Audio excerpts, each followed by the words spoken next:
अप्रतिम माथुर जी को संत महात्माओं पर टिप्पणी तो खैर नहीं करनी चाहिए, तो ऐसे संत महात्माओं पर टिप्पणी करना मैं उचित नहीं समझता हूँ और उनको नहीं करना चाहिए। वो भी विद्वान हैं, 4 बार प्रतिनिधि रहे हैं, कांग्रेस के नेता प्रतिपक्ष भी रहे हैं, जिम्मेदार व्यक्ति हैं।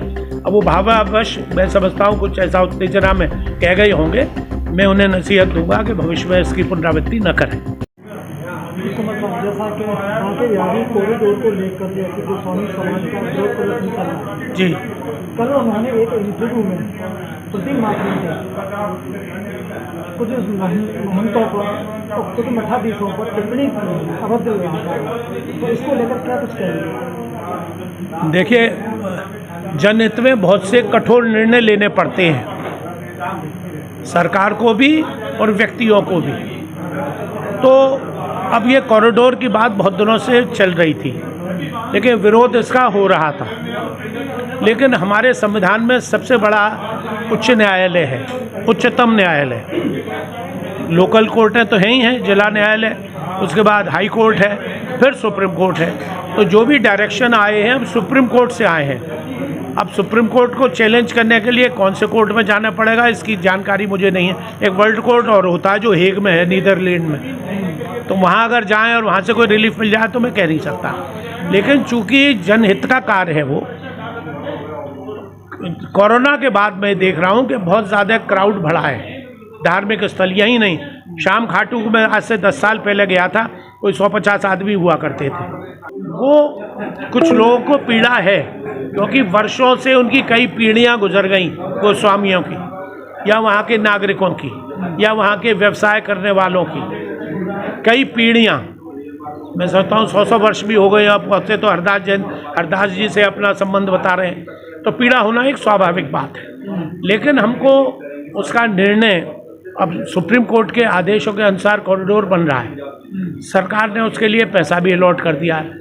300 करोड़ रुपया बांके बिहारी टेम्पल से भी लिया जा रहा है। कुछ बता रहे हैं कि अभी मुझे यहाँ आके पता लगा कि टीबी सैनिटोरियम के जो मालिक थे सेठ हरगूलाल जी, उन पे 1000 करोड़ रुपया था, उसमें से 500 करोड़ अभी वो 20 दिन पहले उनका स्वर्गवास हुआ, उनने 500 करोड़ रुपया उसके लिए दे दिया। तो धन का कोई अभाव नहीं है। नहीं, मेरा मतलब ये कि कॉरिडोर को लेकर जो है सभी साधु संत हैं, महंत हैं, अब देखिए उसमें एग्री है, लेकिन जो सभी तो एग्री नहीं है साहब, इससे मैं एग्री नहीं हूँ। विधायक जी ने टिप्पणी करी है, अब विधायक जी ने क्यों करी? क्योंकि संत जो है उसमें समर्थन में आ रहे हैं। संत कुछ समर्थन में, कुछ अभी भी नहीं है, तो वहाँ पे भी 2 फाड़ हो गई है अभी। लेकिन मैं समझता हूँ समय आते आते ये सब लोग एक साथ हो जाएंगे, उसके समर्थन में ही आ जाएंगे। मेरी भी अभी 4 दिन पहले डीएम साहब से बात हुई।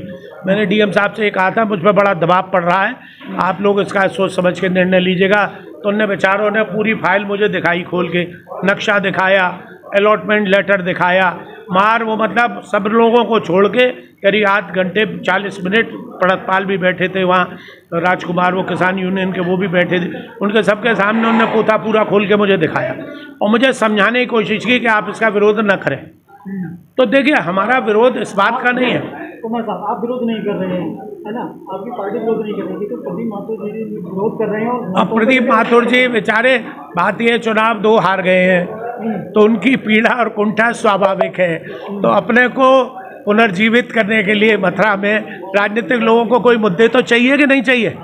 आज मैंने फोटो देखी है कि मथुरा के महानगर अध्यक्ष कांग्रेस के दंडवती परिक्रमा लगा रहे हैं। भगवान सुन ले, शायद अधिकारी तो सुन नहीं रहे उनकी। तो नहीं, अब सही देखिए, ये तो उनकी व्यक्तिगत महत्वाकांक्षाएं हैं, उनकी कुंठाएं हैं। अब प्रदीप माथुर जी को संत महात्माओं पर टिप्पणी तो खैर नहीं करनी चाहिए, ये मुझे व्यक्तिगत रूप से मिलेंगे। हालांकि पहले तो मेरी उनका 36 का आंकड़ा रहता था, आजकल वो मेरे मित्र हैं और हम लोग मिलते जुलते रहते हैं दावतों में भी।